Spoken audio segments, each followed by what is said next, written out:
Leverages, theoretical तो part लेंगे ना. Leverages, the meaning of the leverage in the financial point of view is the leverage furnish the ability to calculate the fixed cost and to increase the fund in the return of the shareholder. तो leverages आपकी दो चीजें calculate करता है, एक आपकी fix liability calculate करता है which is because of the fix cost, और एक आपकी फर्म की वैल्यू कैसे इंक्रीज होगी उसके लिए जो अपन ने कर्जा लिया है वो डिसाइड करता है. तो लीवरेजेस में दो लीवरेजेस आपको देखने, operating leverage, financial leverage. Operating leverage जो है वो फिक्स कॉस्ट को क्रिएट करेगा और आपका फाइनेंशियल लीवरेज जो है वो आपकी इंटरेस्ट रिस्क को कवर करेगा ना. दोनों रिस्क को कवर करने वाला कौन सा है? Combined leverage risk. जितना टाइम्स ज्यादा उतना आपका फिक्स कॉस्ट या इंटरेस्ट का पोर्शन ज्यादा, उतनी रिस्क भी ज्यादा. तो अपने को रेशो कौन सा चूज करना है? विच इज लोअर चूज करना है, विच इज हायर नहीं. अगर मैं ऑपरेटिंग से जाता हूं तो बेसिकली मेरे को सिर्फ फिक्स कॉस्ट के रिस्क कवर होंगे. अगर मैं ऑपरेटिंग की जगह फाइनेंशियल यानी आपकी फाइनेंशियल लीवरेज से जाता हूं तो सिर्फ इंटरेस्ट रिस्क कवर होता है. बट मुझे ओवरऑल अगर पिक्चर देखनी है तो मुझे कौन सा रेशो देखना पड़ेगा? कंबाइनर रेशो देखना पड़ेगा. कैलकुलेट कैसे करना है आपको पता है. सेल में से वेरिएबल कॉस्ट माइनस करो तो क्या मिलेगा? कंट्रीब्यूशन. ना उससे आपको पीवी रेशो मिल जाता है. पीवी रेशो ये मार्जिनल कॉस्टिंग में भी अपन ने कवर करा था. कंट्रीब्यूशन में से फिक्स कॉस्ट माइनस करो तो क्या मिलेगा? ईबीआईटी. और ईबीआईटी से आपको क्या मिलेगा? तो it is operating leverage. Formula क्या आपका ऑपरेटिंग लीवरेज का? वहां पे it's a contribution divided by EBIT. Then दूसरा आपका नेक्स्ट फॉर्मूला है ईबीआईटी माइनस इंटरेस्ट. तो आपको वो फाइनेंशियल लीवरेज कैलकुलेट करके देता है which is the formula earning before interest and tax divided by earning before tax. इसका एक और फॉर्मूला है EBIT divided by EBIT minus interest.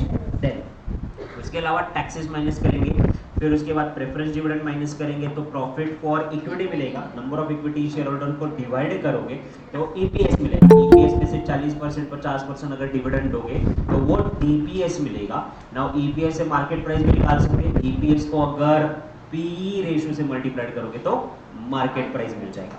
ना ये जो लिवरेजेस है उस लिवरेजेस के एडवांटेजेस अपन ने ऑलरेडी देख चुके हैं. इसके चेंज इन परसेंटेज वाले फॉर्मूले भी एक बार अच्छे से देखें. चेंज इन परसेंटेज तो डिग्री ऑफ ऑपरेटिंग लिवरेज का चेंज इन परसेंटेज का फॉर्मूला आपका percentage change in EBIT divided by percentage change in sale.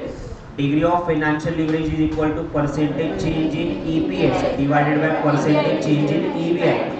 और डिग्री ऑफ कंबाइंड लीवरेज का फॉर्मूला है percentage change in EPS divided by percentage change in sale. ये formula एक बार अच्छे से देख लो. Just go through it once in detail.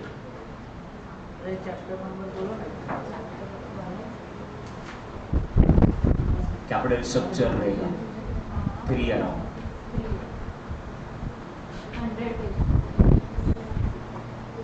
Done. Clear है ये? Percentage change in EBIT divided by percentage change in sale, percentage change in EPS divided by percentage change in EBIT, percentage change in EPS divided by percentage change in sale. Now मैं इसके questions पे नहीं जा रहा हूँ.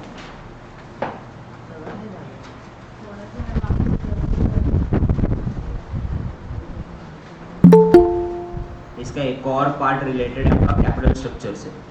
तो capital structure वाला part एक बार गो थ्रू कर दो.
मॉड्यूल लाए हो ना?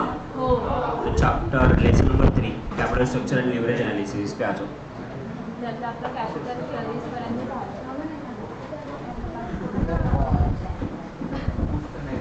फटके खाने वाला है तू पक्का.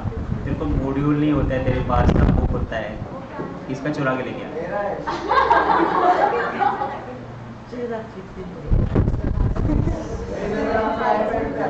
हाँ लेके जा रहे, ऐसे बहुत सारे गरीबों में दान करे तो गरीब नहीं हूँ।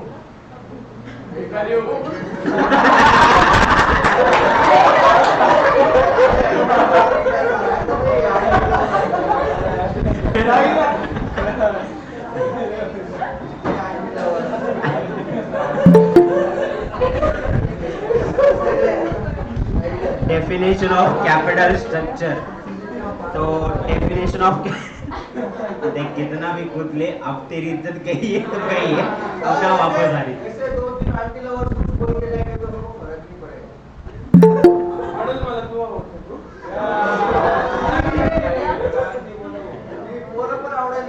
बार बारिश गिर रही, तुम दोनों रोमांटिक हो रहे हैं, ऐसे नहीं लग रहा? सर इसके साथ रोमांस करने से अच्छा मैं ऊपर से पूछो। तो अभी तक पूरा क्यों नहीं? According to the definition, the capital structure of the company refresh the combination and make the capitalization and includes the long-term capital source. ये डेफिनेशन थोड़ा याद रहो। Capital structure of the company जो है वो कैपिटल स्ट्रक्चर का मतलब मेरे पास कितना डेब्ट होना चाहिए और मेरे पास कितना इक्विटी होना चाहिए ताकि मेरी फर्म की अर्निंग पर शेयर ज्यादा हो। तो हम लोगों ने एक क्वेश्चन करा था, that question is called as a indifference point.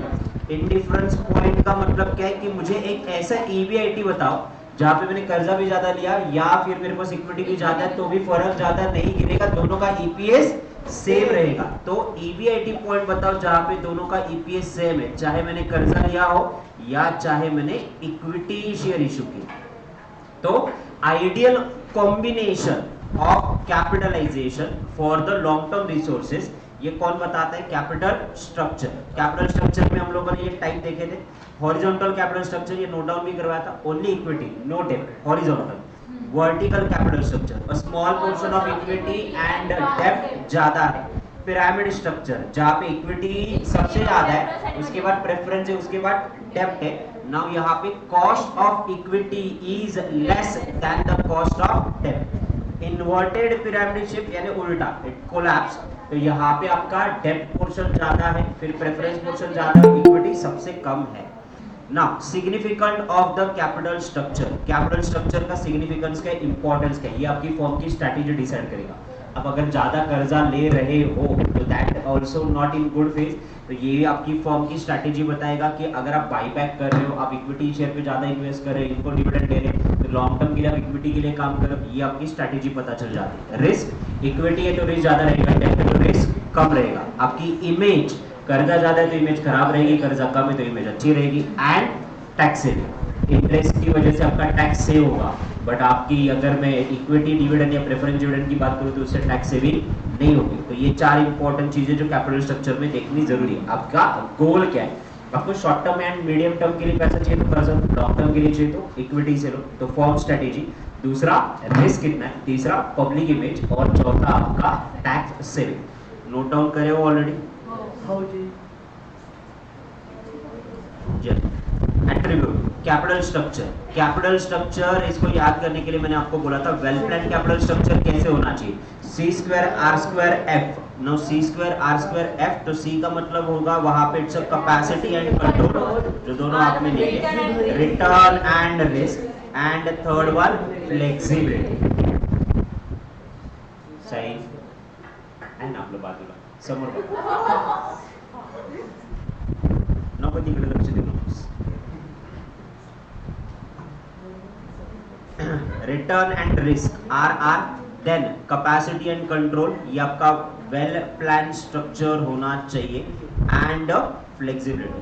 ना इसमें मॉडल एंड मुलर अप्रोच हम लोगों ने देखा हुआ था,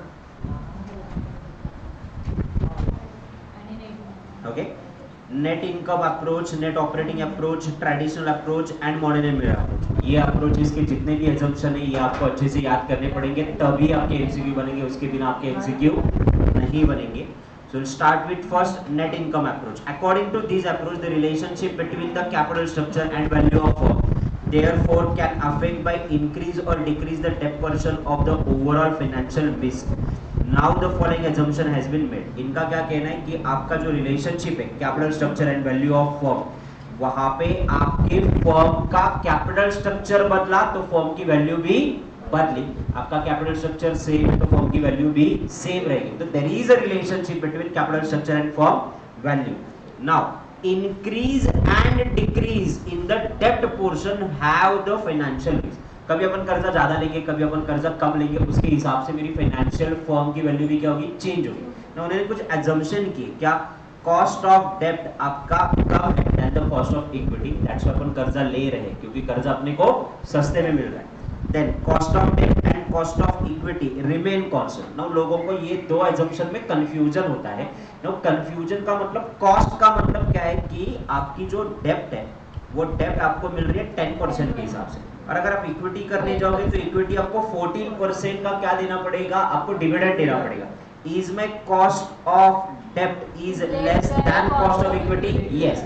दूसरा एजम्पशन क्या कहता है कि अगर ये 10% है ना तो अगले साल भी कॉस्ट ऑफ डेब्ट 10% ही रहेगा, उसके अगले साल भी 10, उसके अगले साल भी 10, और ये भी 14 14 14 ही रहेगा। That the meaning is that कि इनकी जो कॉस्ट है वो सेम रहेगी, बट कॉस्ट सेम रहेगी तो हमेशा इक्विटी जो है वो महंगा रहेगा और डेब्ट हमेशा सस्ता रहेगा। Now clear? तीसरा, देयर इज नो टैक्सेस। देखो तीन assumption, by hook by crook, note down करके रखो, बार बार पढ़ो, कैसे भी करो, इसी से थ्योरेटिकल एमसीक्यू बनेंगे। आप एफएम पे अगर थ्योरेटिकल एमसीक्यू एक्सपेक्ट करें तो ये अजम्पशन पूछेंगे, कौन सा अजम्पशन है, कौन सा अजम्पशन नहीं है। अगर ये याद नहीं रहा तो वैसे भी थ्योरेटिकल एमसीक्यू नहीं बनेगी। सो तीन चीजें याद ही करवा लो, कॉस्ट ऑफ डेब्ट, कॉस्ट ऑफ इक्विटी, दोनों सेम होना चाहिए, इनकी कॉस्ट सेम होनी चाहिए, ऐसे याद रखो, कॉस्ट सेम होनी चाहिए, कॉस्ट ऑफ डेब्ट कम होना चाहिए, और नो टैक्सेस। कल जैसे कलेक्टिव इन्वेस्टमेंट वाला चैप्टर अच्छे से हुआ ना, तुमको सेटिस्फेक्शन मिला ना, वैसे यहाँ का यहाँ आज के आज खत्म करो क्लास में, मैं आपको टाइम देता हूँ। ये तीनों डन है, आगे जाए। Yes sir. Net operating income approach. Net operating income approach, it is opposite of net income approach.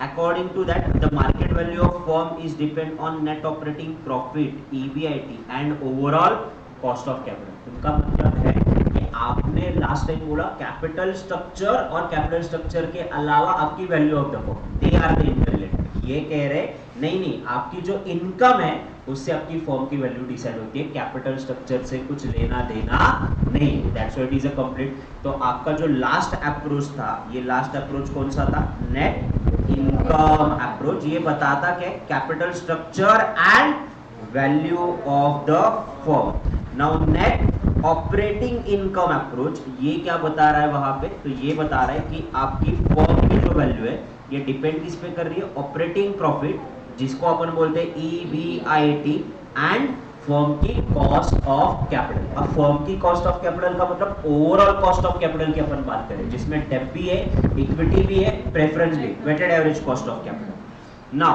Finance mix and capital structure is irrelevant. उन्होंने क्या बोला, दैट इज रिलेवेंट, इन्होंने क्या बोला, this is irrelevant.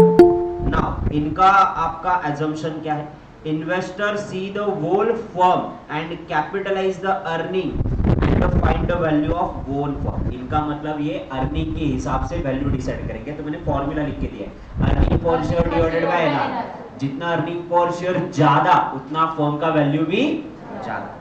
Then second, overall cost of capital, KO का मतलब overall cost of capital is constant, यानी weighted average cost of capital आपका क्या रहेगा, सेम रहेगा, और बिजनेस की रिस्क भी क्या रहेगी, सेम रहेगी, इट रिमेन अनचेंज। अनचेंज का मतलब सेम। इवन कॉस्ट ऑफ डेब्ट भी क्या रहेगा आपका, कांस्टेंट। कर्जा कभी सस्ता होगा, कभी महंगा होगा, ऐसे नहीं, कर्जा आपको एक ही रेट से मिलेगा।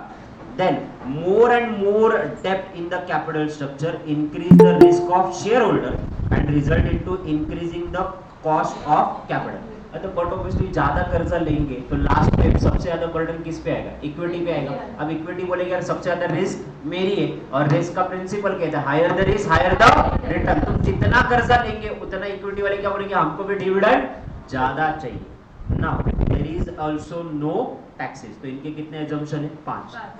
वहां के 3 assumption कौन से थे, डेब्ट सस्ता है आपका, दूसरा दोनों के कॉस्ट सेम है, और तीसरा नो टैक्सेस। अब यहाँ पे इनके 5 assumption काफी इंपॉर्टेंट है। आपका जो भी फर्म का वैल्यू वो किस पे डिपेंड है? अर्निंग पर शेयर पे डिपेंड है, पहला पॉइंट। दूसरा, यहाँ पे भी नो टैक्सेस है। दूसरा, यहाँ पे भी कॉस्ट ऑफ डेब्ट आपका सेम है। Not only that, overall cost of capital भी सेम है, बिजनेस की रिस्क भी सेम है। देन उसके अलावा more and more depth into the capital structure, risk क्या होगा आपका? बढ़ेगा। That's why equity we expect what? Higher dividend, higher rate. एक बार जस्ट गो थ्रू कर रहा है, वेटिंग हो रही है।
तीसरा, traditional approach. Traditional approach with the capital structure advocate that the right combination of the debt and equity in the capital structure at a market value of the firm will be maximum. Right combination होना चाहिए वहाँ पे, debt equity का एक proper combination होना चाहिए. As per this approach, debt should exit the capital structure only if to specific point. कर्जा होना चाहिए क्योंकि कर्जे की वजह से टैक्स होता है, आपका अर्निंग पर शेयर बढ़ता है, होना चाहिए, बट अप टू एक स्पेसिफिक पॉइंट का कर्जा लेना चाहिए। अच्छा होता है, इसलिए बहुत ज्यादा कर्जा लेना that is also risky. Equity का रिस्क भी क्या हो जाएगा? बढ़ जाएगा। And this will increase the leverage, will result into reduction in the value of firm. एक सर्टेन लिमिट तक, राइट कॉम्बिनेशन तक आपने कर्जा लिया तो आपकी फर्म की वैल्यू मैक्सिमम रहेगी, उसके बाद लोगे तो फर्म की वैल्यू क्या हो जाएगी? आपकी कम होती जाएगी। Now ये किसने बोला? Traditional approach. It is a old approach. Now it means that optimum value of cost of debt and equity, weighted average cost of capital, lowest and the market value of the firm will be highest. यहाँ पे लिख के रखो, right combination of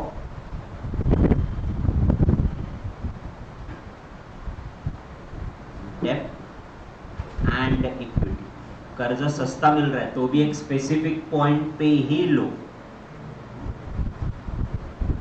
Weighted average cost of capital will be low and value of firm will be high.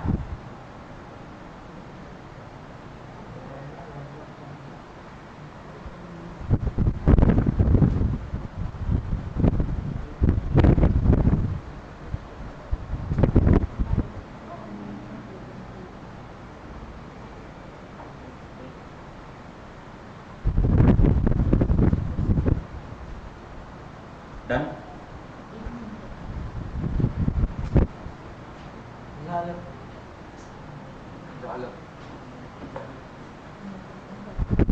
Done, sir.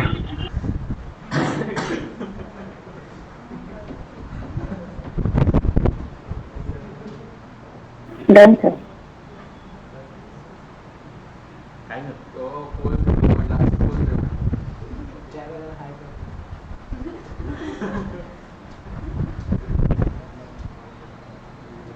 Done? चलो, इनके assumptions. Now, assumptions क्या है? Now, increasing weighted average cost of capital, market value क्या होगा? कम होगा. Now, right interest and debt constant for the certain period and thereafter increase the leverage, it increases. The rate of interest debt क्या रहता? Rate of interest debt का हमेशा ही क्या रहता? कम रहता. तो जितना ज़्यादा कर्जा लोगे उतना rate of interest भी क्या रहेगा? ज़्यादा हो जाएगा. एक व्यक्ति ने जिसने पहले 5 लाख का कर्जा लिया, फिर 10 लाख का लिया, फिर 15 लाख का लिया, फिर 20 लाख का, फिर 30 लाख, फिर 40, फिर 50, 60, 1 करोड़, 2 करोड़, 3 करोड़, 5 करोड़, अभी कर्जा लेते ही जाए तो बैंक क्या सोचेगी कि इसकी रिस्क जो है क्या हो रही है? बढ़ रही है, तो अपन इसको वही रेट पे कर्जा देंगे क्या? नहीं, थोड़ा हायर रेट पे कर्जा देंगे, रिस्क क्या हो जाएगा? बढ़ रहा है।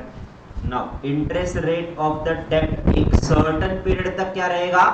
कांस्टेंट रहेगा, उसके बाद इट स्टार्ट इंक्रीजिंग, जितना कर्जा ज्यादा लो। Second, expected rate by equity shareholder remain constant and increase gradually. Equity shareholder, अब डेप्ट एक सर्टेन लिमिट पे है, एक कॉस्ट पे है, तो इक्विटी की भी एक्सपेक्टेशन एक सर्टेन कॉस्ट रहेगी। जैसे जैसे आपका डेप्ट बढ़ेगा, इधर इक्विटी वालों की दिल की धड़कनें बढ़ेगी ना, पापा कितना ही कर्जा लेगा, तो इनकी भी रिस्क बढ़ गई, तो ये भी रिटर्न क्या करेंगे, ज्यादा एक्सपेक्ट करेंगे, तो ये भी धीरे धीरे ग्रेजुअली इंक्रीज होना चालू करेगा।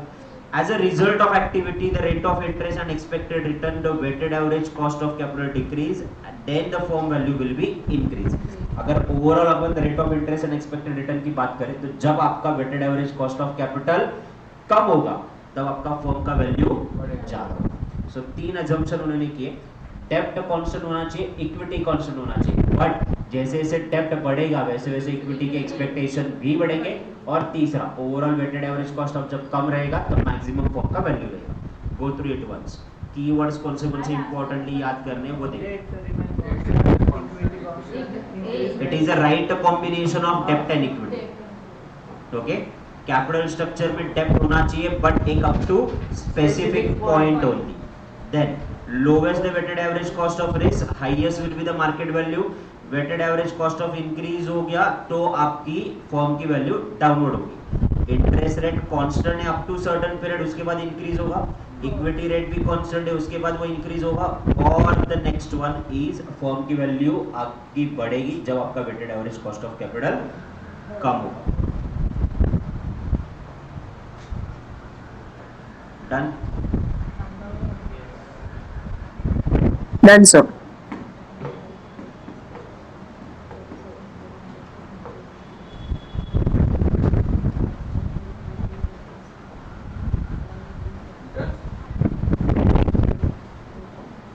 मॉडर्न एंड मिलर अप्रोच, ये आगे भी आपको लगेगा।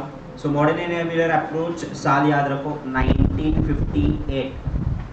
Franco modern and Miller approach publish a theory about a modern financial state.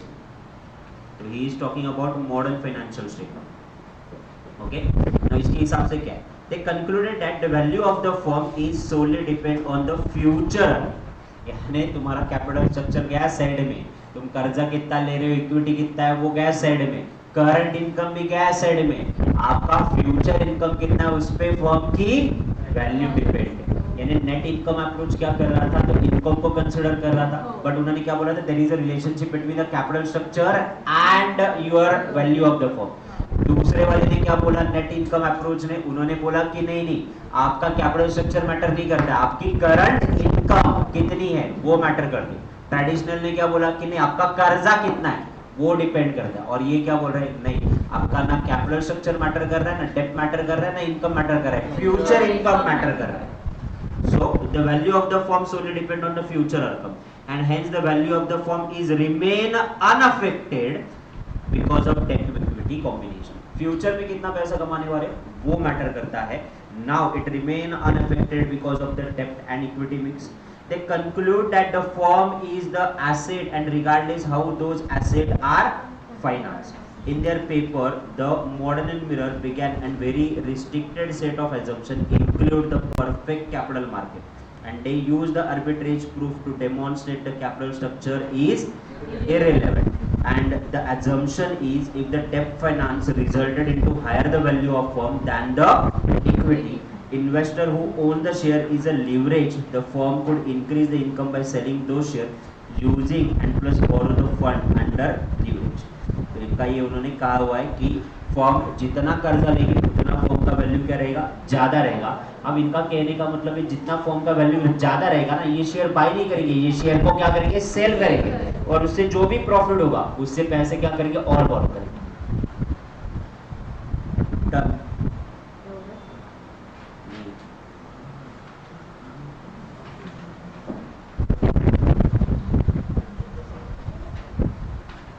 Lesson rounded off से पहले आप एक difference between operating leverage and financial leverage, okay. Operating leverage is associated with the investment activities of the company, this talk about a financing activity. Now ये fix cost की बात करता है, ये इंटरेस्ट फिक्स एक्सपेंस की बात करता है। ये ऑपरेटिंग एक्सपेंस की बात करता है, ये फाइनेंसिंग की बात करता है। इन्होंने इनका फॉर्मूला दिया, contribution divided by EBIT, this is EBIT divided by EBT. इन्होंने एक और फॉर्मूला दिया ना, change in profit divided by change in sale, और इन्होंने प्रॉफिट दिया change in EBIT divided by percentage change in EBT.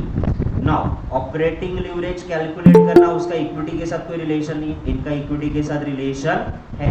Now यहाँ पे टैक्स रेट जो है वो टैक्स रेट और इंटरेस्ट रेट अफेक्ट नहीं करता है, फाइनेंशियल लिवरेज से टैक्स रेट और इंटरेस्ट रेट अफेक्ट करता है। तो ये एक बार अच्छे से गो थ्रू करो। ये इन्वेस्टमेंट एक्टिविटी है, ये फाइनेंसिंग एक्टिविटी है, ये फिक्स कॉस्ट की बात करता है, ये फाइनेंस कॉस्ट की बात करता है। नाउ इन्होंने इनका फॉर्मूला दिया कंट्रीब्यूशन डिवाइडेड बाय ईबीआईटी, इन्होंने इनका फॉर्मूला दिया। नाउ परसेंटेज चेंज का दूसरा उन्होंने फॉर्मूला दिया हुआ है वो। एंड यहाँ पे टैक्सेस वगैरह अफेक्ट वैसे भी नहीं करती, यहाँ पे टैक्सेस वाला पार्ट अफेक्ट करते हैं। Go through it once immediately.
Financial break even point, it is a indifference point, इससे नीचे हो तो आप लोगों को कौन सा चूज करना चाहिए, इक्विटी, उसके ऊपर हो तो डेब्ट वैल्यू करना चाहिए।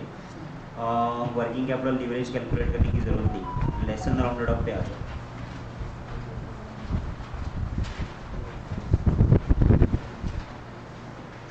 Capital structure of the firm is a reflection of company's overall investment and the financing strategy of the firm.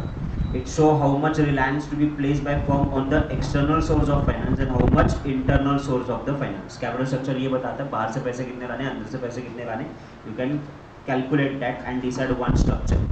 Optimum capital structure has a various component in tune with the both long term and short term objective. ज़्यादातर long term होते हैं. कितने approaches है, 4. Net income approach जो बताते हैं capital structure and value of the firm, net operating income की बात करता है, ट्रेडिशनल अप्रोच कर्जे की बात करता है, और module and mirror future income की बात करता है। Net income approach provide the cost of capital and KD and cost of capital remain unchange and the degree of leverage varies. Net operating income approach state that the cost of capital of the whole firm remain a constant irrespective of level of capital. Traditional approach बात करता है it should be a right combination of डेब्ट and equity, and modern year approach बात करता है about a position and a basic preposition. इसमें 3 prepositions हैं, 1, 2 and 3। The total value of the firm expected is divided by discounted rate to the class, then expected rate of return on equity should be equal to the overall cost of capital plus premium, and cut the rate of investment DCF giving the class of risk. Leverage refers to the relationship between unit change in one variable to unit change in another. दो major leverage है, financial leverage, operating leverage. Financial leverage is funded by the borrowed money as compared to own, and EBIT is a EPS analysis with a direct financial plan. Optimum capital structure का मतलब क्या होता है? A best combination of debt and equity. Target capital structure का मतलब क्या होता है? Target capital structure का मतलब होता है that a capital structure जो मुझे अचीव करना है, the target capital structure describe the mix of preferred stock and common stock. हम लोग कहते हैं ना डेप्ट इक्विटी रेशियो 2:1 होना चाहिए. तो दैट वाज माय टारगेट कि मेरा डेप्ट 2 होना चाहिए और मेरा इक्विटी 1 होना चाहिए. That is a target. Capital structure analysis. It is a periodic evaluation of all the component of debt and equity finance used in the business. Leverage ratio. Leverage ratio क्या है आपका? तो it is debt और आपका other financial ratio calculate करता है. And capital structure theory. They suggest you how you can with a combination of capital structure increase the value of firm. Sure. Scanner वाले MCQ पे आज सारे करवा. ये भी चैप्टर नंबर 3 है आपका.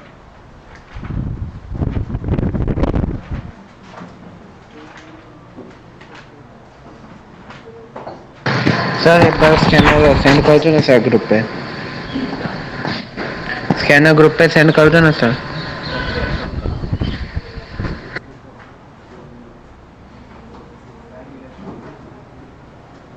मेरे हिसाब से 15-20 दिन रिवीजन के डे 1 पे ही कर दिया.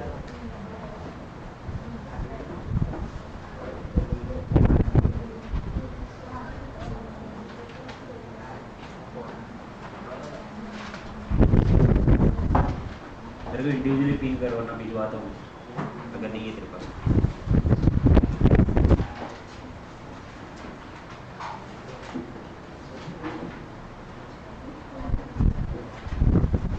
डन.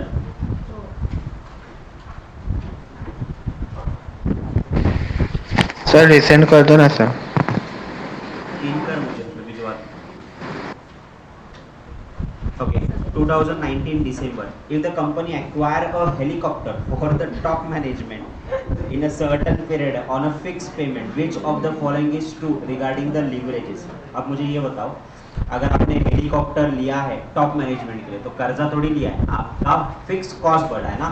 तो फिक्स पेमेंट बढ़ेगा ना, आपको फिक्सली पे करना पड़ेगा मेंटेनेंस. तो आपकी कौन सी रिस्क बढ़ी? ऑपरेटिंग रिस्क बढ़ी. तो which increases? Degree of operating.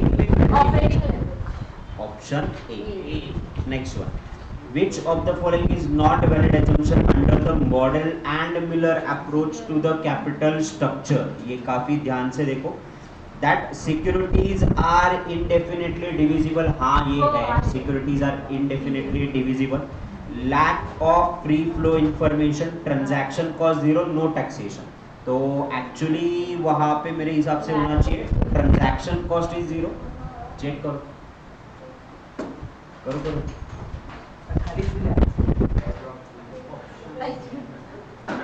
अच्छा आंसर दिए क्या इन्होंने? तो लगा नहीं दिए.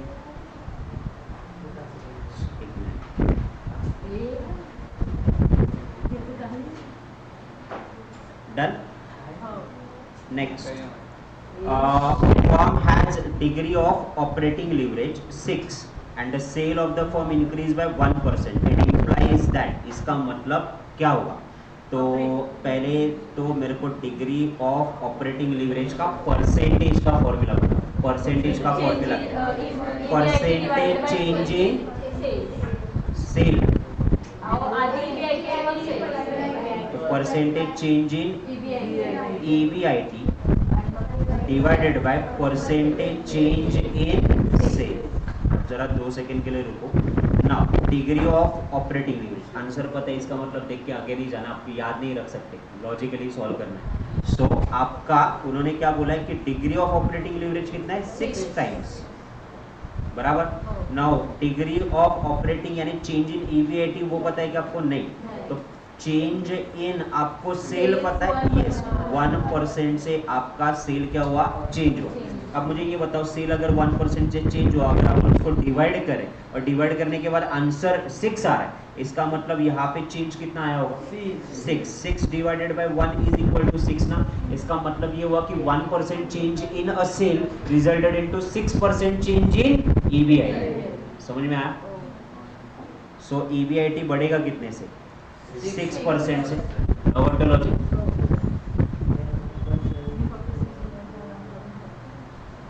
यहाँ आपका अगर बाहर आंसर 6 टाइम्स आना है और आपका परसेंटेज चेंज अगर 1% है तो EBIT में कितना चेंज होगा? 6 होगा ना, डिवाइडेड बाय करेंगे तो इसका मतलब 1% change in sale, 6% change in आपका EBIT होता है।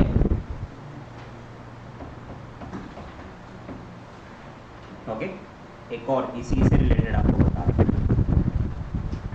मेरा degree of operating leverage 6 times ही है।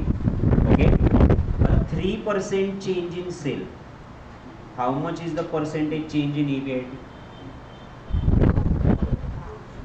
2 बराबर। सो इन दैट सिचुएशन 3% अगर चेंज होता है मेरा सेल में तो EBIT कितने परसेंट से चेंज होगा? 2। Got the logic? Now better, clear?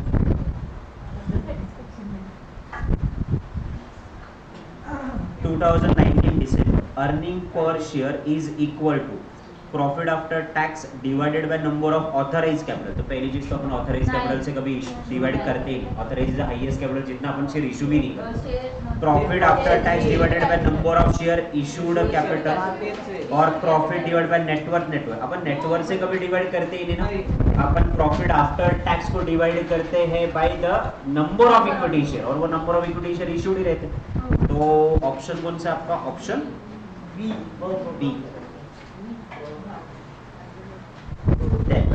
Interest coverage ratio 6 times है, तो इंटरेस्ट कवरेज रेशो 6 टाइम है, इसका मतलब क्या हुआ? तो इंटरेस्ट कवरेज रेशो का ही मतलब degree of financial leverage, formula क्या आपका? EBIT डिवाइडेड बाय EBT, ये फॉर्मूला है। ये कैसे? 6 टाइम्स है ना आपका, तो 6 टाइम्स है, इसका मतलब क्या हुआ? 6 टाइम्स है, इसका मतलब ये हुआ कि आपका अर्निंग बिफोर टैक्स जो है उससे 6 गुना ज्यादा आपका क्या है? Earning before interest and tax है।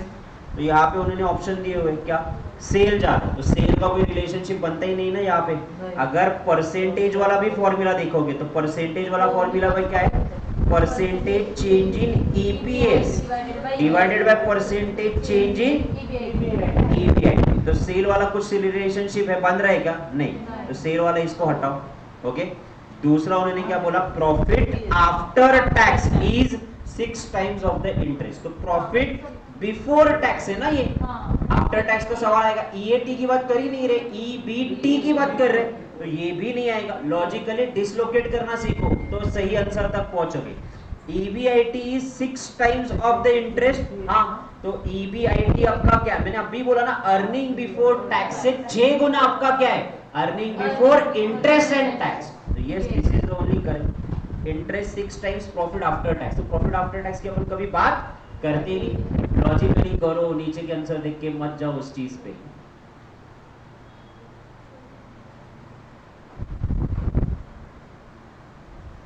तुझे 2 अनमोल रतन कुठे?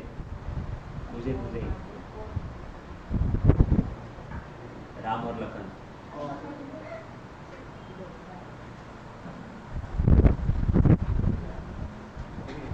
हाँ, ऑनलाइन में बैठे हुए कल मेरे को 2-3 नमूने ऐसे मिले कि they are like we are doing the self study. अबे पागल, तेरे से इतना सेल्फ स्टडी होता तो मैं रिवीजन लेता क्या, जरूरत गिरती क्या? मेरे को ही बता रहे sir I am doing self study. मैंने बोला सेल्फ स्टडी में तू जितना 3 दिन में पढ़ता है ना वो मैं 3 घंटे में सिखा के याद करवा के निकल जाता हूँ कर। तो still you are not understanding the importance of the revision. तो है बहुत सारे नमूने। Sir we are doing self study, खुद को जान पहले। Capital structure of the Neel limited is as under, equity plus reserve is 200, 10% preference shares 50, 12% term loan is 150. What should be the appropriate earning before interest and tax? So the earning per share will be 0. Assume the tax rate is 35%. Earning per share आपको क्या चाहिए? 0 चाहिए ना? Okay, तो आपको format पता है। Earning per share से आपको निकालना क्या है? EBIT। तो पहले फॉर्मेट लगाओ वहां पे EBIT, इसमें से माइनस क्या करेंगे? इंटरेस्ट। फिर EBT, इसमें से माइनस क्या करेंगे? टैक्स। फिर क्या मिलेगा? EAT, इसमें से माइनस करोगे प्रेफरेंस डिविडेंड, तो मिलेगा EPS बराबर। EPS चाहिए मेरे को 0। ओके, नाउ प्रेफरेंस डिविडेंड वो दिया है ना? 50 लाख पे 10% यानी 5 लाख, ये मैंने प्रेफरेंस डिविडेंड दिया है। अब 5 लाख जाने के बाद नीचे जीरो हो रहा है, तो यानी इसका मतलब ये क्या है, तो आपका 5 है, बराबर। टैक्स की रेट दी है क्या आपको? हाँ दी है ना, कितना? 35%। अब ध्यान से देखो, अगर टैक्स 35% जा रहा है, इसका मतलब ये 65% हुआ ना, समझिए। नाउ इसको 65 से डिवाइड करो, डिवाइड करोगे डायरेक्ट ईबीटी मिलेगा, 5 डिवाइडेड बाय 65 परसेंट करो, 65% 7.69। अब जरा क्रॉस कंफर्म भी करते ना अपना आंसर, 7.69 पे 35% निकाल के देखो, 2.69, तो आ रहा के बराबर 5। अब बचा क्या? इंटरेस्ट। तो इंटरेस्ट किस पे? 150 का कर्जा लिया हुआ है, इधर भी 150, 12%, तो 150 इंटू 12% यानी कितना? 18। तो 18 का मैंने इंटरेस्ट दिया, तब जाके मेरा 7.69 का प्रॉफिट बचा। यानी इससे पहले मेरा अर्निंग कितना था? 25.69 था या ना? है क्या ऑप्शन? है।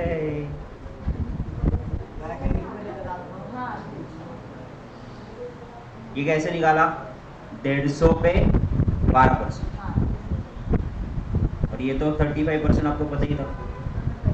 ये कैसे निकाला? 50 लाख पे 10%। ऑनलाइन वाले क्लियर सबको? Yes sir clear. मेरी स्कैनर कब का इशू करवाया तुमने? प्रिंट आउट निकाल के घर पे क्या पूजा? Yes, sir, clear. सॉल्व करे या नहीं लग रहा है? कितने का? कुछ लोगों ने करे, इन लोगों ने करे हुए, इन लोगों के डाउट्स आए मेरे को, बाकी लोगों की क्या? हाँ, तो मैंने कहा बोला, मैंने तेरी तरफ देख के बोला, हर चीज तुम पर्सनली क्यों लेती है?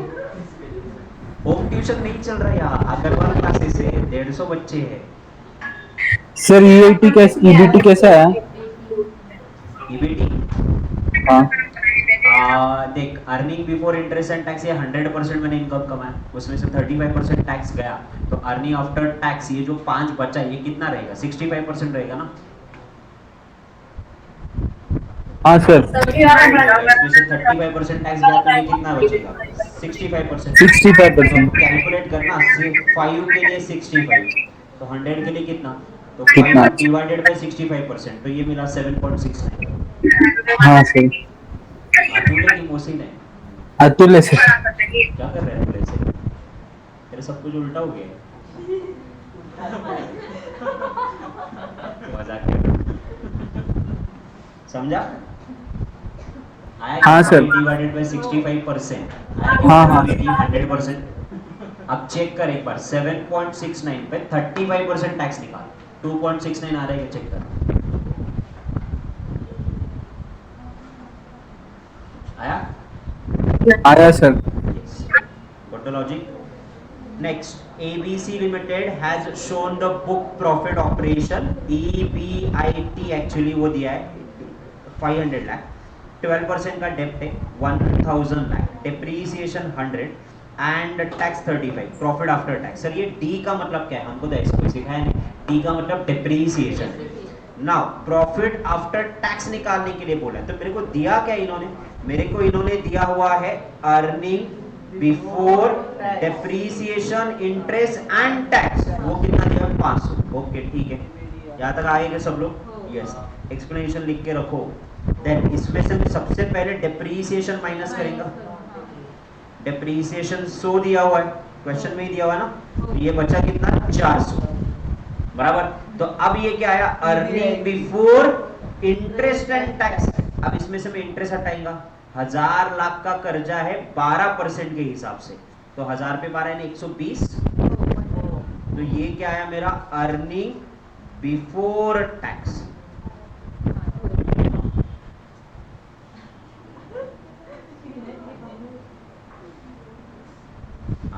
Earning before tax. Now earning before tax is 280 ना।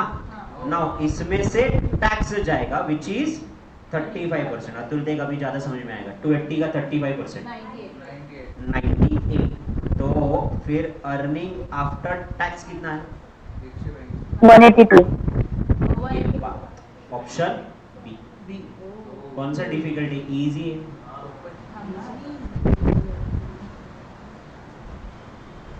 अब जब तुम लोग घर में सॉल्व करें तो राइट साइड पे लिख के क्यों नहीं रखा? हे बघा मी असे इन्कम स्टेटमेंट बनवून ठेवलेलं आणि वर्किंग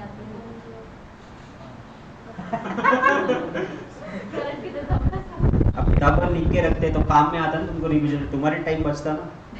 एक सोचते क्यों नहीं कोई भी काम करने से पहले कि यार अपन एक ही बार अच्छे से कैसे खत्म करें, डोंकी वर्क एक ही काम 10 बार करेंगे। 2019 December, given that the effective rate of interest is 9.31% per annum, the nominal rate of interest, compounding rate of interest quarterly, ये अभी तक नहीं, मैं कैलकुलेटर पे लास्ट दिन पे ये सारी चीजें बताऊंगा। इसमें सबको ही दिक्कत है मेरे हिसाब से, वो क्यूमुलेटिव में क्वार्टरली कैसे निकालना है, कंपाउंडेड कैसे निकालना है, कैलकुलेटर पे इसके आंसर निकल आते हैं। शॉर्टकट तरीका मैं आपको दे देता हूँ कैसे, इसको होल्ड करो। यस, लास्ट डे पे वो पूरा पार्ट वही नहीं। Decision related to the debt and equity balance related to which of the following? Capital, budget, structure, expenditure or leverage? Capital, structure. Then which of the approach argue that overall capitalization rate, cost of equity remain constant, all degree of leverage same, increase the value of the firm? Net income approach, net operating income approach, Walter model or Golden model? Walter and Golden तो वो capital structure में है ही नहीं। Now, बचा कौन सा? Net income approach and net operating approach. No वापस दोबारा अच्छे से पढ़ो। नाउ नेट इनकम अप्रोच आपका क्या बताता है कि बाबा कैपिटल स्ट्रक्चर जो है आपका इट इज रिलेवेंट, और ये क्या बोलते हैं? इररिलेवेंट। अब यहाँ पे कौन सा रिलेवेंट की बात करेंगे, इररिलेवेंट की बात करें? ध्यान से पढ़ो। It argues that overall capitalization rate and cost of equity remain constant for all degree of leverage. अब सब कुछ ही constant है and same sort of by the increasing the equity capitalization rate. इसका मतलब वो capital structure आपके लिए constant है, इसका मतलब उसका decision making पे कोई असर गिर ही नहीं रहा है, तो irrelevant है। irrelevant है ये किसने बोला है? Net operating income approach।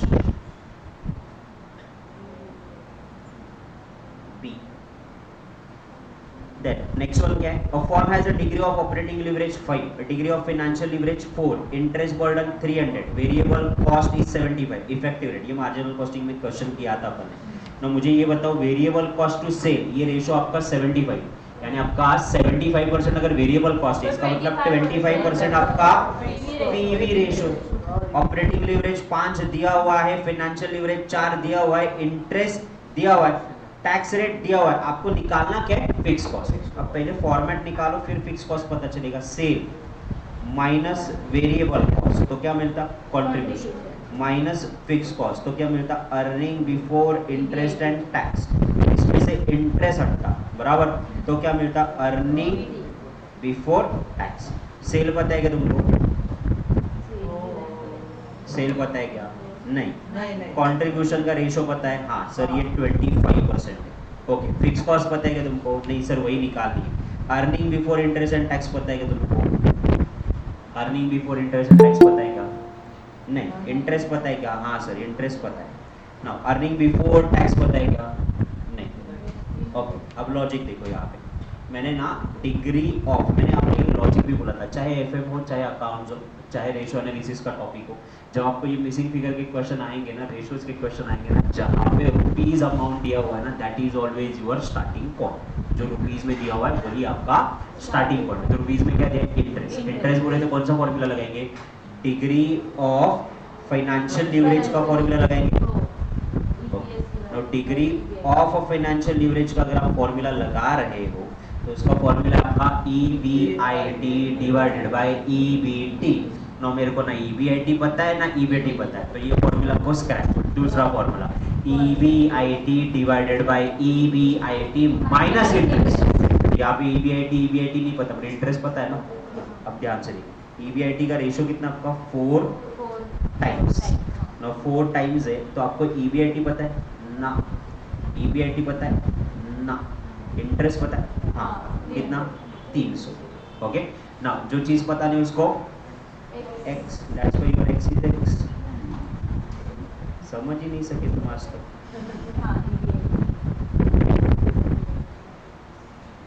Now this is the equation. तेरे को बड़ी हंसी आ रही है। 4x minus 1200 right, is equal to x. X का वैल्यू अपन कंसिडर करते हैं 1, तो ये कितना हुआ 3x प्लस 1200, तो 1200 डिवाइडेड बाय 3, तो x इज इक्वल टू 400. तो 400 x आया मतलब क्या है EBIT. काम खत्म है, अरे हाँ, पार्टी करो. नाउ अब यहाँ से यहाँ तक आना है आपको फिक्स कॉस्ट एंड कंट्रीब्यूशन.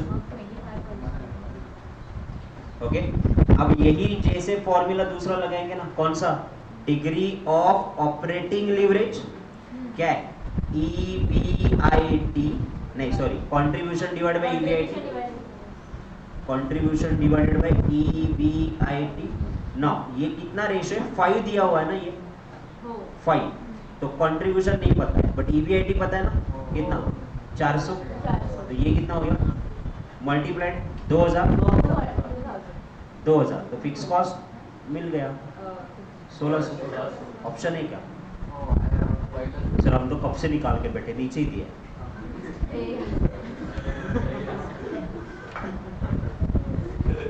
मेरा ही पोपट करेंगे.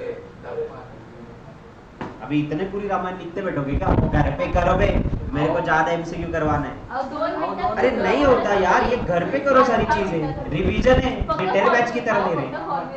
अरे लॉजिक मिल गया ना, कहाँ से क्या निकालना है.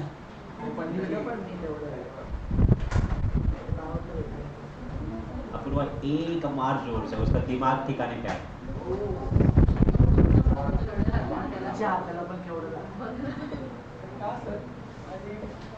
हाँ तो सीधी डायरेक्शन में सोचना, हर चीज का डबल मीनिंग देता था. लाइफ में कुछ चीजें सिंगल ही अच्छी होती, हर बार डबल नहीं अच्छा होता. तेरे लिए भी आपकी केवल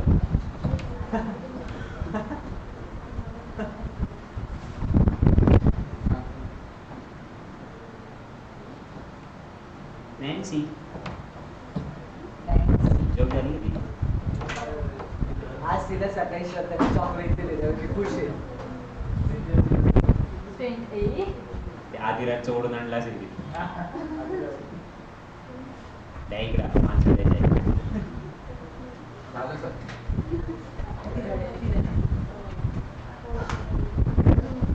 ओके, दिसंबर 2020 दिसंबर का क्वेश्चन है. What is the value of firm of MNN Limited according to the net income approach? The value of the firm net operating income 80,000. Then उन्होंने दिया हुआ है वहाँ पे it has 2 lakh rupees, 8% debenture, equity capitalization rate is 10%. तो firm की value निकालनी, कैसे निकालोगे बोलो.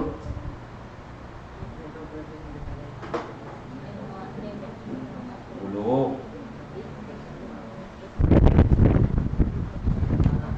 फॉर्म की वैल्यू निकालना.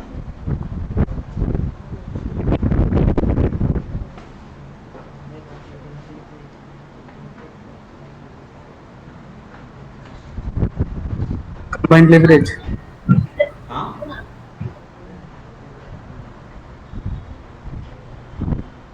कैसे,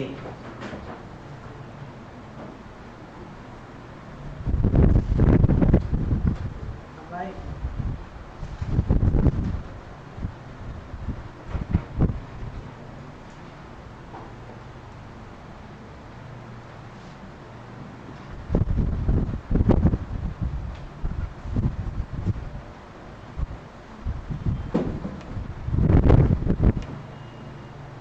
चलो या बता, देखो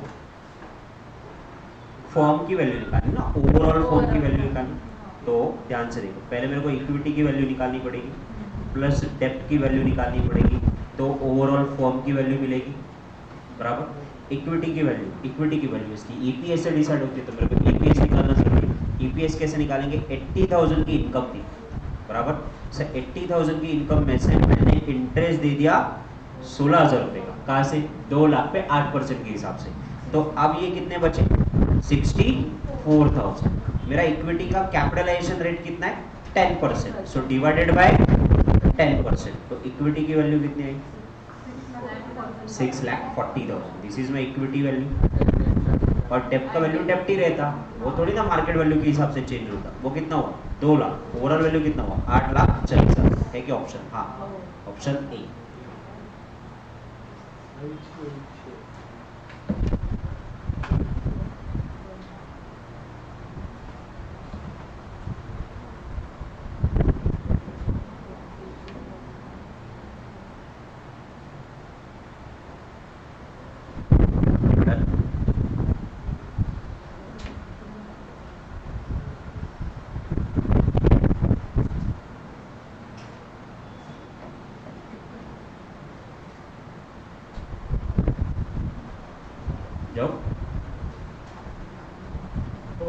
Next one, ABC Limited expected net operating income is 1 lakh. It has 5 lakh, 6% debenture. Overall capitalization rate is 10%. Calculate the cost of equity according to the net income approach. Cost of equity कितना है ये उन्होंने पूछा है. तो company का operating income कितना है 1 लाख रुपीज. देन कंपनी का उन्होंने क्या बोला है 5 लाख का डिबेंचर है. ओवरऑल कैपिटलाइजेशन रेट कितना है तो 10% है. ओवरऑल कैपिटलाइजेशन रेट बोला उन्होंने 10%. Calculate the cost according to the equity net income approach. इस बार वही लॉजिक वही फॉर्मूला लगा के कैलकुलेट कर सकते हैं. अब ध्यान से देखो, इक्विटी प्लस डेब्ट नाउ ओवरऑल कैपिटल बराबर. ओवरऑल कैपिटलाइजेशन रेट कितना है 10%. क्या आपको फर्म की ओवरऑल वैल्यू पता है क्या? नहीं. डेब्ट की वैल्यू पता है? डेब्ट की वैल्यू कितनी आपकी 5 लाख. वो तो 5 लाख बराबर. नाउ अब मुझे ये बताओ कि ओवरऑल कैपिटल में से इक्विटी की वैल्यू में बैलेंसिंग फिगर कैसे निकालें?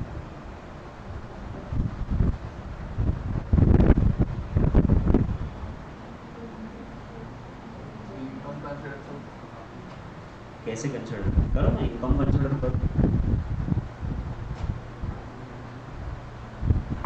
वैल्यू ऑफ फर्म निकाल के वैल्यू ऑफ डेब्ट उसमें से माइनस करके वैल्यू ऑफ इक्विटी निकालेंगे. क्या क्या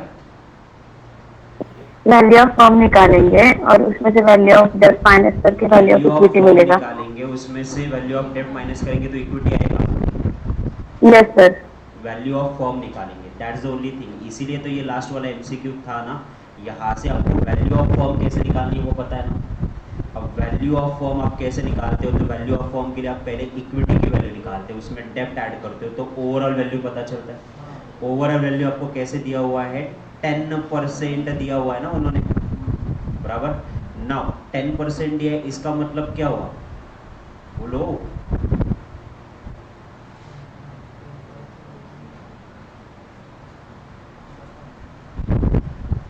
आपके नेट इनकम के 10%. यस. लास्ट वाला एमसीक्यू पे आ जाएगी सब लोग. लास्ट वाला एमसीक्यू है. आप लोगों ने यहाँ पे क्या निकाला था? इक्विटी निकाला हुआ था बराबर. डेब्ट निकाला था तो ओवरऑल मिला. ओवरऑल आपने रुपीज में निकाला था. अगर ये ओवरऑल को मैं अगर परसेंटेज में कन्वर्ट करता तो कैसे कन्वर्ट करता? मेरी इनकम कितनी है? मेरी लास्ट टाइम इनकम कितनी थी 80,000. 80,000 डिवाइडेड बाय 8,40,000 इंटू 100 तो कितने परसेंट आता? 95. 9.5. अब ध्यान से देखो 9.52%. इक्विटी का कैपिटलाइजेशन रेट कितना था 10%, यानी ये उसका कॉस्ट ऑफ इक्विटी हुआ. डेब्ट का कितना था? तो डेब्ट का आपका था लास्ट टाइम 8% बराबर. तो मैंने 10% से इक्विटी की वैल्यू निकाली, 8% से डेब्ट की वैल्यू निकाली और ओवरऑल मैंने फर्म की वैल्यू निकाली. और ओवरऑल मेरी फर्म की वैल्यू कितनी आई 9.5. तो कैसे मैंने निकाली? मेरी overall income divided by overall firm valuation into 100%. 840 ये मेरा फर्म का वैल्यूएशन था ना. तो सेम वे यहाँ पे लॉजिक लगाएंगे. मेरी ओवरऑल इनकम कितनी है 1 लाख की और ओवरऑल कैपिटलाइजेशन रेट कितना है 10%. तो मुझे ये बताओ 1 लाख डिवाइडेड बाय 10% करेंगे तो मुझे फर्म की ओवरऑल वैल्यू पता चलेगी क्या? यस. Yes sir. 10 लाख बराबर ना. उसमें से 5 लाख तो डेब्ट का है, इसका मतलब इक्विटी का 5 लाख. तो इक्विटी की वैल्यू आई बट इक्विटी की वैल्यू नहीं. मुझे इक्विटी का क्या चाहिए? कैपिटलाइजेशन रेट चाहिए ना. तो ये 5 लाख कैसे है इसमें आएंगे ओके, अब मुझे ये बताओ, तुमने पैसे कितने कमाए? तो तुमने पैसे कमाए 1 लाख रुपए। ओके, तो 1 लाख के 1 लाख सारी इक्विटी गएगा? नहीं, तुमने 5 लाख का कर्जा लिया हुआ है, उस पे 6% से इंटरेस्ट लिया हुआ है, तो 30,000 ये तुम्हारा इंटरेस्ट है, तो इक्विटी को कितना गया? 70,000। नाउ अब इक्विटी की वैल्यू निकालनी कैसे? 70,000 रुपए की इनकम मिली जब तुमने 5 लाख रुपए डाले, तो इसका परसेंटेज कितना है? 14%. 14%। तो इक्विटी का कॉस्ट कितना है? 14%। तो कल को तुमको किसी ने बोला सर इक्विटी का कॉस्ट ऑफ कैपिटल निकाल के बताओ, तो कॉस्ट ऑफ कैपिटल कैसे निकालते? भूल गए formula cost of capital second chapter में? क्या था? EPS divided bye P0 into 100। वैसे ईपीएस का मतलब क्या? Earning divided by net proceed capital into क्या हो गया? 14%। ये इक्विटी का है, इक्विटी से वैल्यू है। अब उल्टा करके देखो ना, 70,000 को 14% से डिवाइड करो, 5 लाख फॉर्म की वैल्यू आती है क्या? हाँ आती है। 5 + 5 टोटल फॉर्म की वैल्यू कितनी हुई? 10। Know got the logic? आपको कोई भी पूछने दो, आपको डेप भी पूछा तो भी आ जाएगा। कौन सा दो? ओके, पहले ये देखो, ओवरऑल इनकम आपकी कितनी थी? 1 लाख। उसको डिवाइड कर दिया तो ये 10 लाख है, इसमें से ये गया तो बैलेंसिंग फिगर आपका इक्विटी आया। फिर ये कैलकुलेशन, ओवरऑल नेट इनकम कितनी थी? 1 लाख। इंटरेस्ट गया 30,000, तो इक्विटी के लिए कितना बचा? 70। तो 70 divide by 5 lakh is equal to 14%।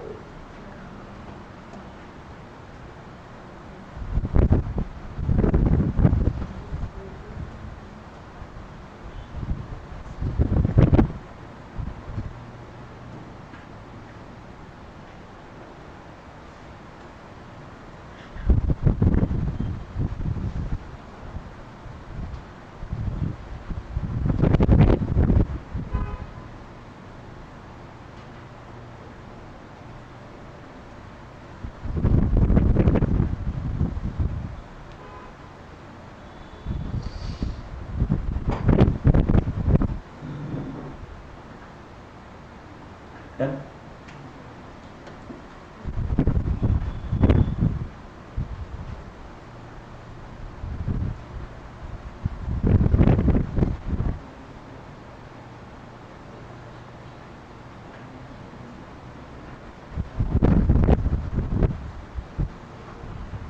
Next, PQR Limited is EBIT 2 lakh. Expected return was 12%. Total value of firm under the Model and Miller approach. Now, ये वाला कौन सा अप्रोच था? Net operating income approach. Now आप लोग सिर्फ theoretically मत पढ़ो, उसको प्रैक्टिकली भी पढ़ो। थियोरेटिकली अपन ने जो पढ़ा था net income approach, net income approach क्या बताता है? तुम्हारी इनकम ज्यादा तो फर्म की वैल्यू भी ज्यादा, तो इनकम और आपकी फर्म की वैल्यू रिलेशनशिप है। यस, उसी से अपन ने ये आंसर निकाले, सिर्फ थियोरेटिकली नहीं पढ़ा। अब ये कौन से model and mirror approach? Model and mirror किस चीज की बात करता है? तो model and mirror future income की बात करता है। तो आपकी इनकम कितनी है? 2 लाख रुपए, और उसने क्या बोला? Expected rate of return on investment कितना है? 12%। तो फ्यूचर से डिवाइड कर दो ना उसको, तो ये कितना आ जाएगा? 16,66,000। अब यहाँ पे डेप्थ कितना, इक्विटी कितना, मेरे को कुछ लेना देना है क्या? नहीं, मॉडल एंड मिलर उसको भाव ही नहीं देता। थ्योरी को प्रैक्टिकल के साथ इंटीग्रेट करो।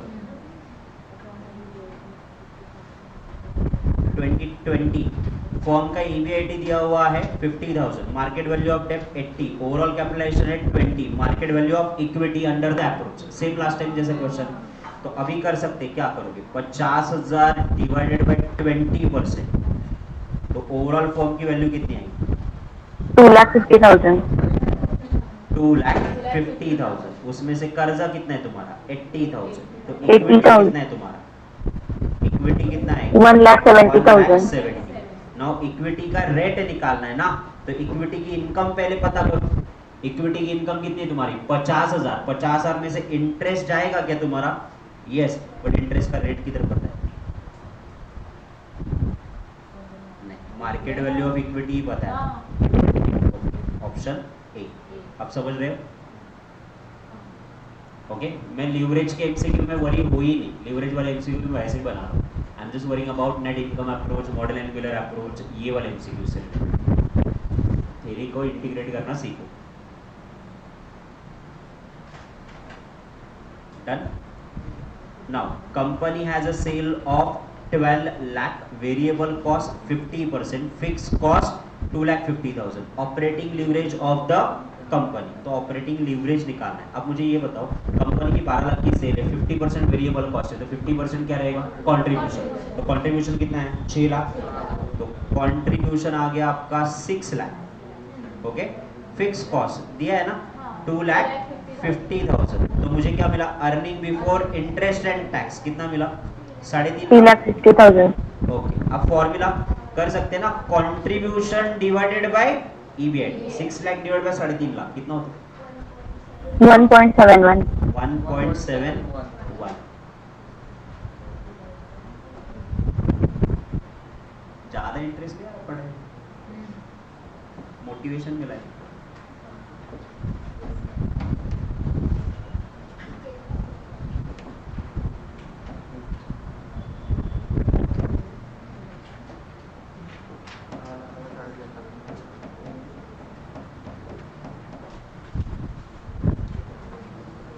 डन. अगला सब राज करके दिखाएंगे.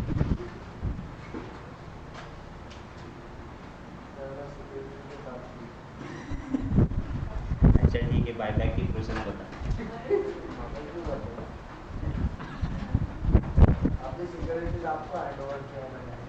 अच्छा, मेरा तो एकदम दिन बन गया यार. Thank you.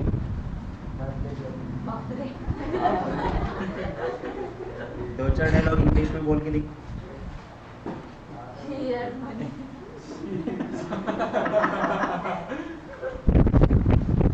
कैसे कह रहे थे? कल वापस बोल. ये वाला आप लोग ट्राई करो. चलो, सोल्ड 2 लाख यूनिट 30 रुपीज. तो 2 लाख यूनिट 30 रुपीज के हिसाब से बेचे तो कितना हो गया? ऑलमोस्ट 60 लाख रुपीज का सेल हो गया. वेरिएबल कॉस्ट आपकी 15 रुपए है, यानी ऑलमोस्ट आधी है ना. 30 में प्रोडक्ट बेच रहे, वेरिएबल कॉस्ट 50% है तुम्हारा, तो 30 लाख का तुम्हारा कंट्रीब्यूशन है. फिक्स कॉस्ट 10 लाख का है, तो 20 का ईबीआईटी है. डेब्ट आपका 1 करोड़ है कि 10 लाख है? कितना? 10 लाख. 10 लाख पे 10%. फाइनेंशियल लीवरेज निकाल, तो ओरली अगर आपने कैलकुलेट किया है तो कंट्रीब्यूशन आपका आया होगा 30 लाख का. ओके, फिक्स कॉस्ट गई है उसमें से 10 लाख की, तो आपका ईबीआईटी आया होगा 20 लाख.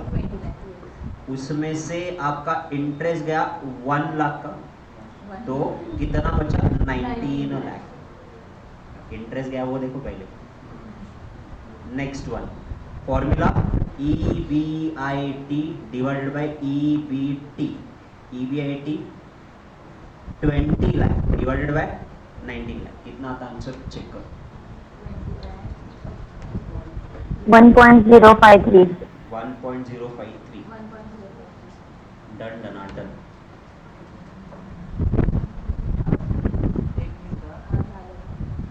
कर सकते हैं, उतना कॉन्फिडेंस है.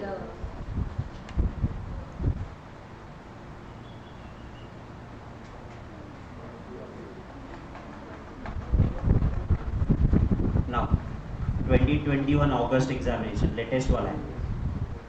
Earning before interest and tax is higher than the financial break-even point. There would be a positive financial leverage, no financial leverage, higher financial leverage or negative. अब देखो ना, EBIT अगर हायर है तो आपका फाइनेंशियल ब्रेक इवन पॉइंट क्या होगा? EBIT ज्यादा है, इसका मतलब क्या मतलब होता है? इनकम ज्यादा है. इनकम ज्यादा है तो आपका फाइनेंशियल ब्रेक इवन पॉइंट, यानी आप फाइनेंशियल ब्रेक इवन पॉइंट से ऊपर हो ना. अर्निंग ज्यादा है ना. Financial break even point, break even point का मतलब क्या होता है? No profit no loss. बराबर. फाइनेंशियल का मतलब आप उतना प्रॉफिट कमा रहे हो क्या कि जितना इंटरेस्ट आप कमा रहे हो? यस. तो अगर फाइनेंशियल ब्रेक इवन पॉइंट से आपका अर्निंग ज्यादा है, इसका मतलब आई एम पॉजिटिव. उससे नीचे जाएंगे तो क्या होगा? लॉस होगा, तो नेगेटिव. तो this is a positive. Then dash of organization refers to the accomplishment of the long-term fund and the capital structure. Capitalization, overall capitalization, under capitalization, or it is a market capitalization. So composition of long-term fund and capital structure is called capital. Capitalization ना capital structure बोला जाता है, इसीलिए lesson rounded आपने लिखा था कि नहीं, उसी लेसन राउंडेड ऑफ में से ये आया कि नहीं आया MCQ as it is, yes. Critical assumption of net operating income, अब ये काम में आएगा आपको, आपने याद करवाया नेट ऑपरेटिंग इनकम के एजम्पशन, उसमें से क्रिटिकल एजम्पशन डेब्ट and equity remain unchange, dividend increase with a constant rate, इसी का मतलब, अब इन्होंने सीधा नहीं बोला, इसी का मतलब होता है कि कॉस्ट ऑफ इक्विटी सेम रहना चाहिए, हाँ, overall cost of capital regarding change in the leverage और interest expense and taxes are included in the calculation, तो overall remain a constant regardless of change in leverage. Next one, capital structure दिया हुआ है आपको 1,10,000 equity share 10, debenture दिए हुए 8% 50,000, earning before interest दिया, financial leverage निकालना है, तो फाइनेंशियल लीवरेज निकालना है तो सबसे पहले आपको दिया क्या है, स्टार्टिंग पॉइंट क्या है, earning before interest and tax 20,000, तो इसमें से इंटरेस्ट हटाओ 50,000 पे 8% 4,000, तो ये कितने बचे 16,000, हाँ तो 20,000 डिवाइडेड बाय 16,000, हाँ जी कितना 1.25 ऑप्शन 1.25.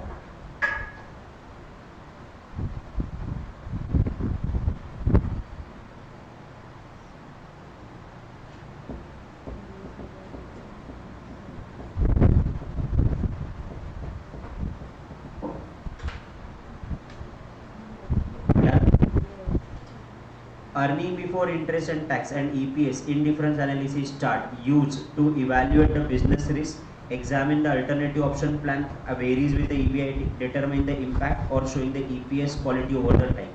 तो अपन अल्टरनेटिव ऑप्शन देखते हैं ना, डेप लेना चाहिए कि नहीं लेना चाहिए, तो indifference point is a point जो कि आपको बताता है कि यहाँ पे कोई भी डिफरेंस नहीं आएगा। A degree of combined leverage formula याद है क्या, परसेंटेज चेंज का, a percentage change in EPS divided by percentage change in sale, सीधा डायरेक्ट क्वेश्चन 1 मार्क दिला रहे आपको। Then calculate the combined leverage, combined leverage calculate करने के लिए बोला है, सेल दिया है, वेरिएबल कॉस्ट दिया है, फिक्स कॉस्ट दिया है और बोरिंग दिया है, पूरी रामायण आपको करनी ही पड़ेगी।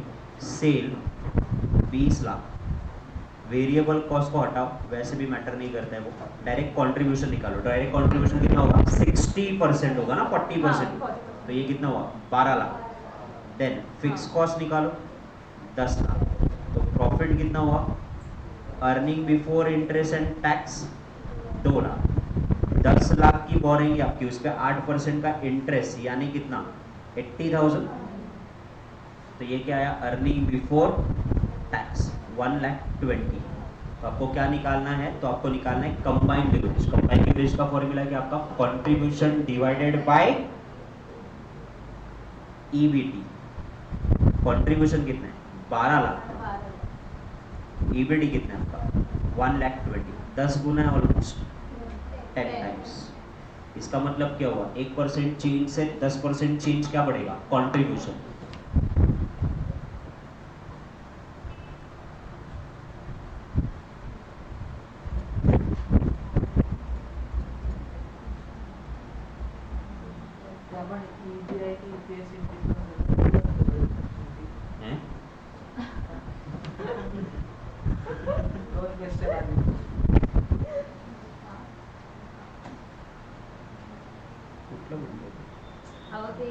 नेट इनकम ऑपरेटिंग 23rd वाला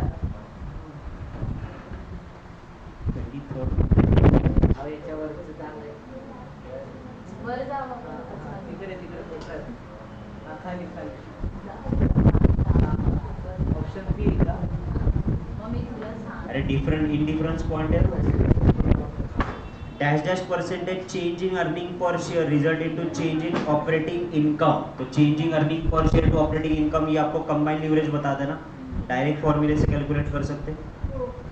then which kind of capital structure has a large portion of equity and retain earning and flow back into the consistently, large portion कौन सा है, तो large portion आपका इक्विटी का, इसका मतलब पिरामिड, और डेब्ट इक्विटी का ज्यादा है इसका मतलब इन्वर्टेड पिरामिड, हॉरिजॉन्टल का मतलब कौन सा है ओनली इक्विटी, ओनली इक्विटी।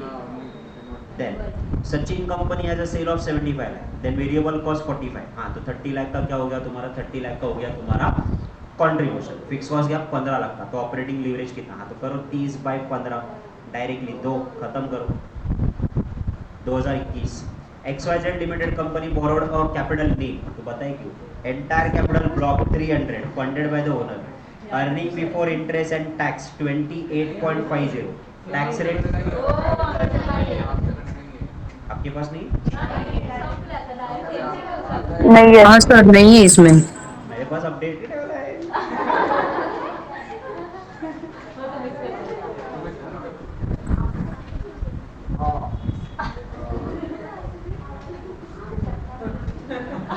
पैसे नाही करणार जेला पाहायला मानून ना शब्द टाकला पाहला नाही होते पूर्ण पैसे जा त्याशी जाऊन काढ।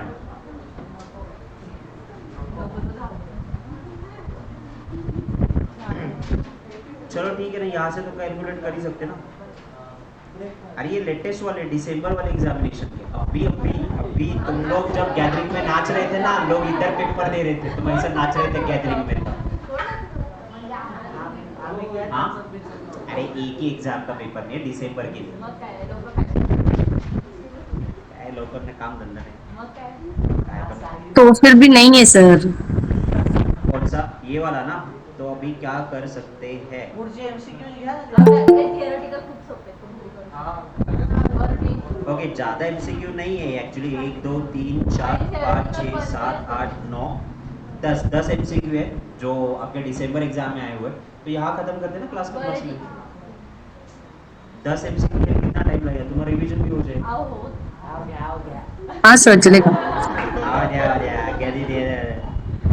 borrowed capital is 100, rate of interest is 12, owner capital is मी बोलेल असं वाटतं का तुम्हाला? मी बोलेल का? EBIT is at 10%, on record image मत खराब। 10 sell 1200, then 50%, determine the return on investment of the own fund, return on investment of the own fund। actually ये ratio analysis से related question, कैसे करोगे return on investment of own fund? बोलो।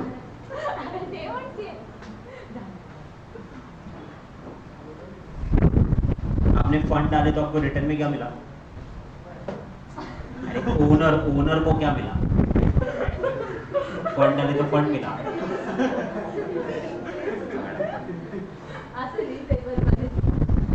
आपका capital था कितना और earning before interest and tax कितना है आपका? 10% अगेंस्ट द सेल। सो आपका 1200 का सेल है बराबर, उसके 10% यानी 120, ये क्या है आपका? Earning before interest and tax कितना? ये 120। अब ये 120 सारे डायरेक्टली ओनर को मिलेगा? मिलेगी नहीं मिलेगी? नहीं मिले। अब ये ओनर को नहीं मिले तो इन दैट सिचुएशन इसमें कर्जा था ना आपका, कितना कर्जा था? 100 का, उस पर 12% आपने इंटरेस्ट दिया, तो इंटरेस्ट गया कितना? 12, तो ये बचा कितना? 108। ये इक्विटी को मिला क्या? यस ये इक्विटी को मिला।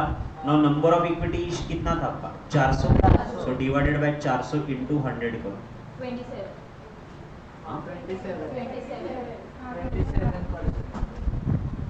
सॉरी मैंने टैक्स रह गया, सॉरी टैक्स का रेट दिया हुआ है, सॉरी टैक्स का रेट दिया हुआ है 108 में से टैक्स गया आपका 54, तो आपको इक्विटी को कितना मिला? 54 ये आपको मिला जब आपने 400 लाख इन्वेस्ट किए इनटू 100, 13.50। और देखो ना ध्यान से, एकदम लॉजिक लगा वहाँ पे, return on owner fund. Owner क्या डालता है? इक्विटी डालता है, उसको रिटर्न में क्या मिलता है? Earning per share. तो पहले अर्निंग पर शेयर मैंने निकाला विच इज 54, उसको कैपिटल से डिवाइड कर दिया तो मुझे वो परसेंटेज मिला। Which of the following is a type of capital structure? Horizontal, polygon, pyramid, inverted, rhinos और vertical? कौन सा है? तो horizontal है, pyramid है, inverted pyramid है, vertical है। तो 1 3 4 ऑप्शन सी।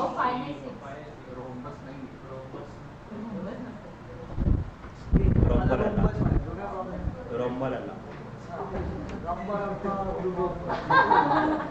10 ध्यान से देखो ABC limited has a paid up share capital of 2 lakh then dividend उन्होंने दिया है 5% equity preference share 50 income tax 40% long term 2 crore 15% EBIT for the year ये उन्होंने पूछा है तो ईबीआईटी कैसे निकालो बोलो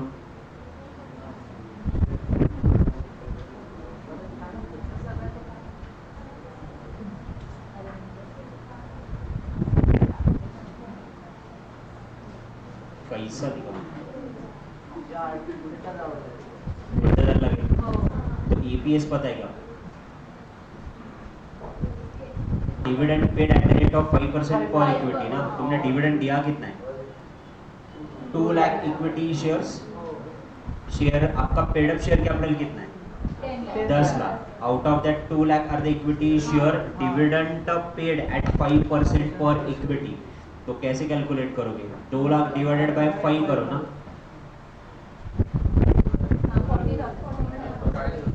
40,000 ये नंबर ऑफ इक्विटी शेयर है ना तो यानी अर्निंग आपने इक्विटी ने 2 लाख की करी थी क्या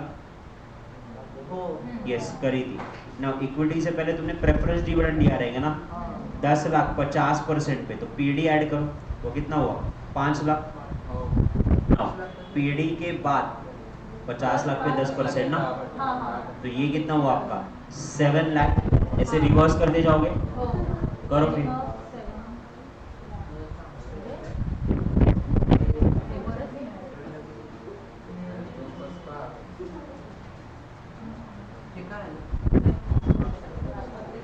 तो ये क्या आया earning after tax 7 lakh now tax का रेट कितना है 40% यानी ये कितना 60% तो अर्निंग बिफोर टैक्स करो इसको डिवाइड करके डायरेक्ट 100% 60% 7 लाख 60 से डिवाइड करोगे तो 100% मिलेगा ना कितना 11,66,667 त्याच्यावर 40% कॅल्क्युलेट करून बघा तेवढाच टॅक्स मायनस करून खाली येते काही 466,667 तो इसका मतलब 7 लाख रुपीस मैच है देन इसमें से अपन क्या करेंगे इंटरेस्ट पोर्शन ऐड बैक करेंगे इंटरेस्ट पोर्शन कितना है आपका इंटरेस्ट पोर्शन दिया है क्या एसबीआई से 2 करोड़ का लोन दिया है 15% के हिसाब से तो इसका मतलब 30 लाख का इंटरेस्ट दिया तुमने 30 लाख का इंटरेस्ट दिया तो earning before interest and tax कितना है आपका 41,66,667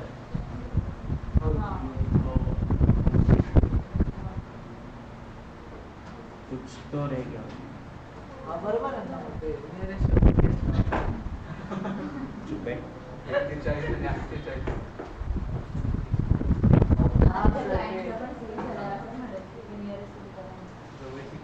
जवळची किती चटई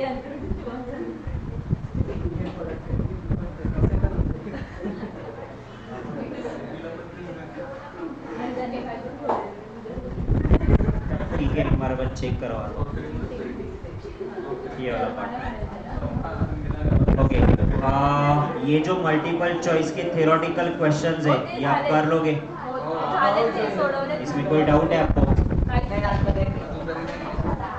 ठीक है इसमें डाउट है ये सम अराउंड कितने एमसीक्यूज है आपके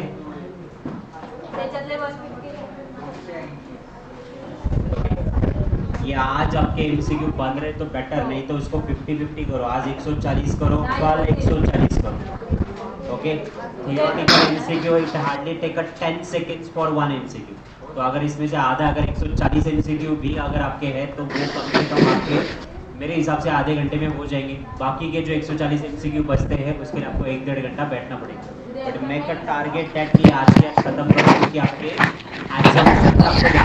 एजम्पशंस के अलावा इसके प्रैक्टिकल क्वेश्चन आपने करे स्ट्रक्चर के भी करे ऑपरेटिव लीवरेज वाले भी करे हैं अगर कोई डाउट आता है तो आप लोग कर लो मुझे बता दो अगर नहीं आता है आपको तो डाउट क्लियर के बाद और थियोरेटिकल तो वैसे भी आप लोग करें सर अभी जो एमसीक्यू करे वो बता दे रहा सर